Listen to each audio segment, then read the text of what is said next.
What's going on, everybody? Welcome into Fantasy Pros. This is the Fantasy Baseball Podcast. I'm your host, Joe Orrico, and today we're going to be breaking down 7 players that are going to help you win your league in 2025. Getting it started off with Athletics outfielder Brent Rooker. He had a fantastic season last year, hitting 39 homers, driving in 112 runs, stealing 11 bases, and most notably, hitting .293.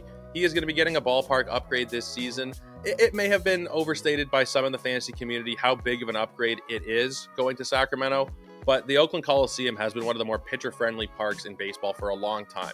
Getting out of there is a positive, even if it's not as much of a positive as some people may think. He just hit 39 home runs last season. I think he could very easily go over 40.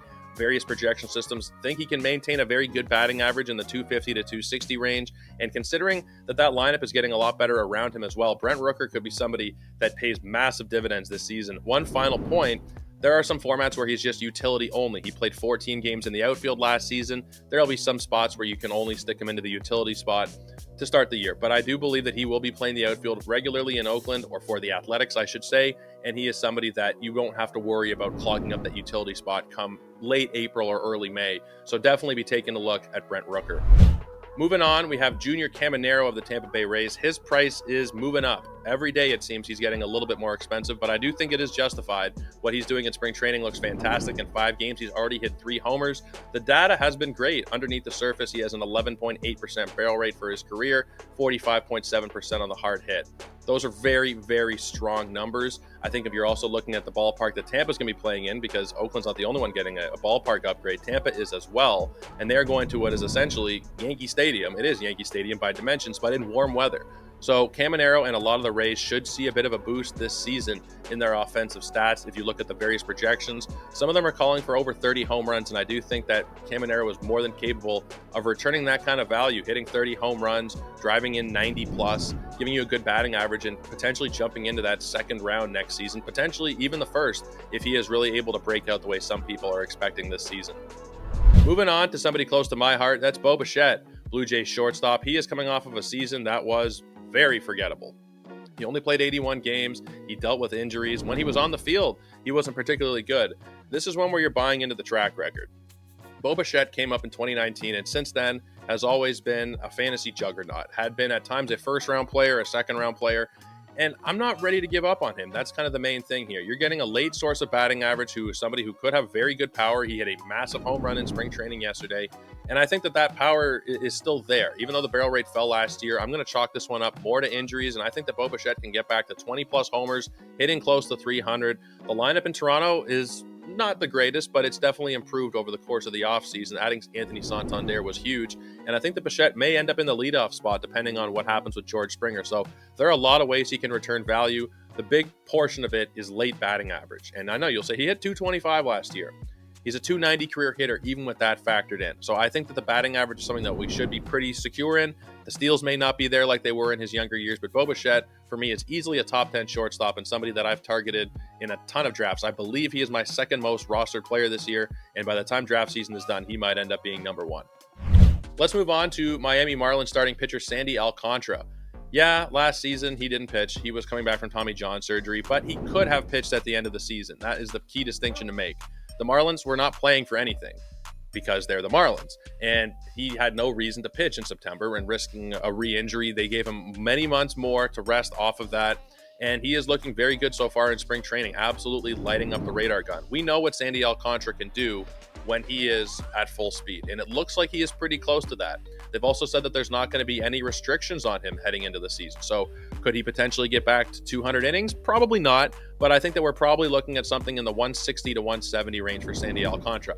The big piece of the puzzle is that he is not free. I'm not going to say he's free, but a 152 ADP, you're getting him outside of the first 10 rounds, even in a 15-team roto league. If you're talking about 12-team leagues and you're getting him in the 12th or 13th round, that price might start to go up if he continues this spring, the run of games he's been on in spring so far. But even if it does go up 20 or 30 picks and you're getting a potential ace outside of the top 100, there's a lot of reasons to be very interested in Sandy Alcantara. Moving on to another starting pitcher, and that's Robbie Ray. He came back last season and pitched 30 innings. They weren't terribly great on the surface, but the strikeout rate was fantastic. A 33% strikeout rate is massive. If you look below the surface at the swing strike rate, it was 16.2%. That tells you that he could have been somewhere in the 32, 33% strikeout rate range, and it's legit. Sometimes pitchers get up to those massive numbers, and they're not really justified. They get lucky based on a couple of different factors, and sometimes the strikeouts aren't really deserved. But Robbie Ray definitely deserved those strikeouts now that he is another year removed from surgery. I think that we're going to see a very good version of him. He's not terribly old yet. He's still just 33. And you can't forget that Robbie Ray won a Cy Young just a few seasons ago. I think that that version of him is still very much there. It's just about the command, really. The command has always been a little bit of a problem for Robbie Ray, but I do think that he is definitely a risk worth taking, pushing pick 170 in most rooms.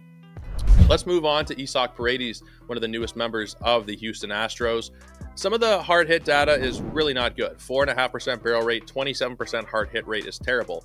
But the launch angle is very good, and the fact that he pulls the ball is also very good. Going into Houston with the Crawford boxes, we've talked a lot on this channel about Christian Walker. I've talked personally about how Christian Walker is somebody who is similar to like a Pete Alonso, Matt Olson type going into that ballpark, and he's going to really benefit from left field. And I do think that Paredes is in the same boat. The Crawford boxes were made for somebody like Paredes, a short left field porch for somebody who pulls the ball as much as he does. This could very easily, and probably will be pretty easily, 30 home runs. The various projections are generally calling for 25, and I think that that's a little bit conservative. He's also going into a good lineup, probably the best lineup he's ever been a part of, even though they're not quite what they were a few years ago in Houston. Still talking about a very good lineup there where he should slot somewhere in the middle or perhaps even closer to the top, and shouldn't lack for runs or RBIs, and that power should be very legit with Paredes. He's going close to pick 200, somebody that you should be targeting pretty much everywhere, I think. And we're going to wrap it up with Jonathan India, the new second baseman for the Kansas City Royals. Leaving Cincinnati is not usually my favorite thing when you're getting out of Cincinnati, which is a massive hitter's park. The obvious answer usually is to fade the player. But Jonathan India is going to be leading off most likely in Kansas City. He's going to be playing there every single day, leading off ahead of Bobby Witt Jr., Vinny Pasquantino, and Sal Perez.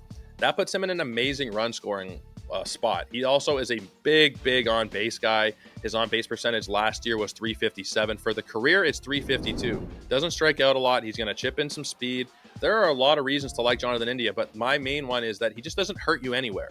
You're getting a player who's going, according to FantasyPros consensus ADP, at pick 238 on average. At a second base position, that is generally considered to be pretty bad. If you don't end up with one of the elite targets at second base, you're usually scrambling, and there have been a couple times where that has been me this draft season.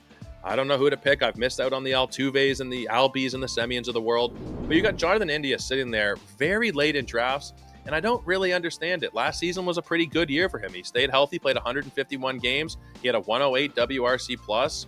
Barrel rate was fairly solid, closing in on 8%. It's nothing crazy, but I think Jonathan India as a late bench option or somebody that you're putting in the middle infield or potentially even starting in your second base spot if you have punted the position, I really think he makes a lot of sense on pretty much every team. He's not build dependent. That team is an up-and-coming team out there in Kansas City, and I think that Jonathan India is one of the biggest values going in fantasy drafts this season.